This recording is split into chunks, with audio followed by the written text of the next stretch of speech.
Middle class माणूस गाडी घेतो तेव्हा तो फक्त कार विकत घेत नसतो. पुढच्या 5 वर्षांची EMI, पेट्रोल सर्व्हिस मेंटेनन्स आणि रिसेल व्हॅल्यू सुद्धा त्याच्यासोबत विकत घेत असतो. पण शोरूममध्ये गेल्यावर मोठी टच स्क्रीन, सनरूफ आणि सेल्समॅनच्या गोड बोलण्यामुळे आपण हे सगळं विसरतो. म्हणून आज ब्रोशर नाही. आज बघूया 10 लाखांच्या आसपास बजेटमध्ये मिडल क्लाससाठी top 10 value for money cars. Mileage, space, savings, maintenance आणि प्रॅक्टिकॅलिटी सगळं विचारात घेऊन तुमची फेवरेट कार नंबर 1 वर नसेल तर कमेंट करण्याआधी पूर्ण व्हिडिओ नक्की बघा. चला सुरू करूया. नंबर 10 वर येते ह्युंडई एक्सटियर. 5,80,000 रुपयांपासून सुरू होणारी एक्सटियर ही सिटी यूथसाठी एकदम sensible car. 1.2 litre 4 cylinder petrol engine smooth आहे. मॅन्युअल, AMT आणि CNGचे ऑप्शन्स मिळतात आणि 6 एअरबॅग स्टँडर्ड आहेत. कॉम्पॅक्ट साईज असल्यामुळे ट्रॅफिक आणि पार्किंगमध्ये खूप सोयीस्कर आहे. पण रेअर सीटवर 3 अडल्ट्स आणि फ्रिक्वेंट हायवे टूरिंग असेल तर स्पेस आणि परफॉर्मन्स थोडी कमी वाटू शकते. पहिली कार आणि सिटी यूज एक्स्टर नक्की शॉर्टलिस्ट करा. नंबर 9 वर येते होंडा अमाज. साधारण 7,51,000 पासून सुरू होणाऱ्या अमाजमध्ये 1.2 लिटर IVTEC पेट्रोल इंजिन आणि मॅन्युअल CVTचे ऑप्शन्स आहेत. इंजिन रिफाइंड CVT, ट्रॅफिकमध्ये स्मूथ आणि फॅमिलीसाठी रिअर सीट कम्फर्ट व बूट स्पेस चांगला. पण SUV सारखा ग्राउंड क्लिअरन्स किंवा फ्लॅशी कॅबिन हवा असेल तर अमेज तुम्हाला थोडी साधी वाटेल. कम्फर्टेबल फॅमिली ऑटोमॅटिक पाहत असाल तर अमेज अजूनही मजबूत चॉईस आहे. नंबर 8 वर येते टाटा पंच. 5,69,000 पासून सुरू होणारी पंच कॉम्पॅक्ट असूनही हाय सिटिंग, 193 मिलीमीटर ग्राउंड क्लिअरन्स आणि स्ट्रॉंग सेफ्टी पॅकेज देते. गाडीमध्ये 6 एअरबॅग स्टँडर्ड आहेत आणि 2026 पंचला 5 स्टार भारत NCAP रेटिंग मिळाली आहे. खराब रस्ते आणि गावाकडच्या वापरासाठी खूप प्रॅक्टिकल अशी ही कार आहे. पण नॅचरली ॲस्पिरेटेड इंजिनचा रिफाइनमेंट आणि हायवे परफॉर्मन्स रायव्हल्स इतका स्ट्रॉंग वाटत नाही. सेफ्टी प्लस बॅड रोड्स म्हणजे पंच. नंबर 7 वर येते ह्युंडई i20. 5,99,000 पासून सुरू होणारी i20 म्हणजे या लिस्टमधली premium hatchback. 1.2 litre petrol engine, smooth, cabin quality excellent आणि IVT ऑटोमॅटिक सिटी ट्रॅफिकसाठी ही गाडी खूप कम्फर्टेबल आहे. पण टॉप व्हेरियंट्स पाहायला गेलात तर किंमत कॉम्पॅक्ट SUVच्या जवळ जाते. या गाडीचा ग्राउंड क्लिअरन्सही SUV इतका नाही. प्रीमियम कॅबिन आणि रिफाइंड सिटी कार हवी असेल तर i20 हा उत्तम पर्याय आहे. नंबर 6 वर येते Baleno. 1.2 litre petrol engine, manual AGS options, चांगली मायलेज, भरपूर कॅबिन स्पेस आणि मारुतीचं जबरदस्त सर्व्हिस नेटवर्क. मेंटेनन्स मॅनेजेबल आणि रिसेल व्हॅल्यू हा बलेनोचा मोठा प्लस पॉइंट आहे. आता 6 एअरबॅग स्टँडर्ड असल्यामुळे सेफ्टी इक्विपमेंटही सुधारलंय. पण लाईटवेट फील आणि रोड प्रेझन्स काही बायर्सना आवडणार नाही.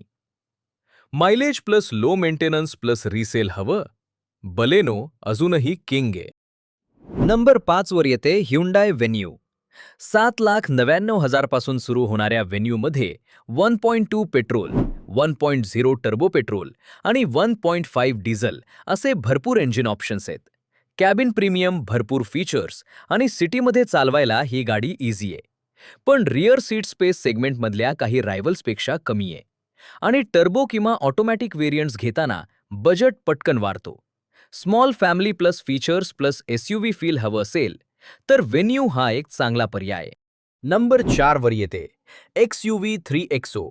7,79,000 पासून सुरू होणाऱ्या 3XOची मोठी ताकद म्हणजे विड्थ, रिअर सीट स्पेस आणि टर्बो पेट्रोलची पॉवर. 200 न्यूटन मीटर पर्यंत टॉर्क, चांगला रोड प्रेझन्स आणि स्ट्रॉंग सेफ्टी पॅकेज यामुळे हायवेवर ही गाडी चालवताना कॉन्फिडन्स मिळतो. पण टर्बो इंजिनची मजा जास्त घेतली तर पेट्रोल पंपवाला सुद्धा तुम्हाला ओळखायला लागेल.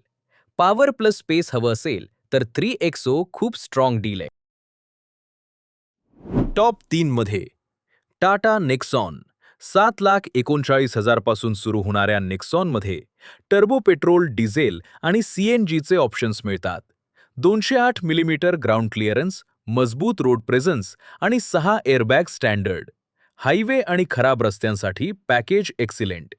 पण पेट्रोल 3 सिलेंडर रिफाइनमेंट आणि काही ओनर्सनी रिपोर्ट केलेले सर्व्हिस/सॉफ्टवेअर एक्सपिरियन्सेस हा विचार करण्याचा मुद्दा आहे. सेफ्टी आणि एसयूव्ही कॉन्फिडन्स प्रायोरिटी असेल तर नेक्सॉन.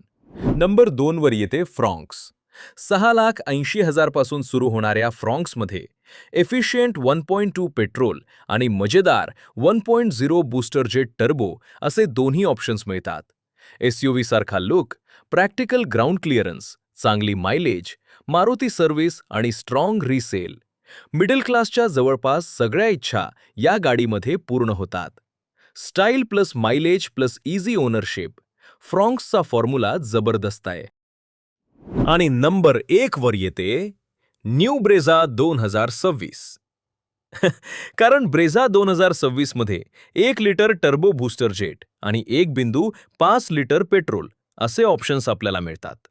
फॅमिलीसाठी चांगली space, practical ground clearance, SUV seating, 6 airbags, strong safety package आणि त्यावर मारुतीचं सर्व्हिस नेटवर्क, पार्ट्स अवेलेबिलिटी आणि रिसेल व्हॅल्यू. या गाडीचं इंटिरियर ह्युंडई इतकं प्रीमियम नाही. एक्सयूव्ही 3XO इतकी ॲग्रेसिव्ह परफॉर्मन्स प्रत्येक व्हेरियंटमध्ये नाही. पण मिडल क्लासला रोजच्या आयुष्यात जे लागतं, रिलायबिलिटी, प्रॅक्टिकॅलिटी आणि मेंटल पीस, त्या तिन्हींचा बॅलन्स ब्रेझामध्ये मिळतो. म्हणून माझ्या लिस्टमध्ये न्यू ब्रेझा नंबर 1 वरती आहे. परफॉर्मन्स हवी असेल एक्सयूव्ही 3XO. सेफ्टी प्रायोरिटी असेल तर नेक्सॉन किंवा पंच. प्रीमियम सिटी कार हवी असेल तर i20 किंवा व्हेन्यू. मायलेज आणि ओनरशिप कॉस्ट हवी असेल बलेनो किंवा फ्रॉन्क्स. फॅमिली सिदान बघत असाल तर अमेज. आणि सगळ्याचा बॅलन्स्ड पॅकेज हवा असेल तर ब्रेझा. पण फायनल डिसिजन घेण्याआधी शॉर्टलिस्टमधल्या किमान 2 ते 3 कारची फॅमिलीसोबत टेस्ट ड्राईव्ह नक्की घ्या. कारण सेल्समॅनला कार विकायची आहे, पण EMI पुढची 5 वर्ष तुम्हालाच भरायची आहे. आता कमेंटमध्ये सांगा, 10 लाखांच्या बजेटमध्ये तुम्ही कोणती कार घ्याल?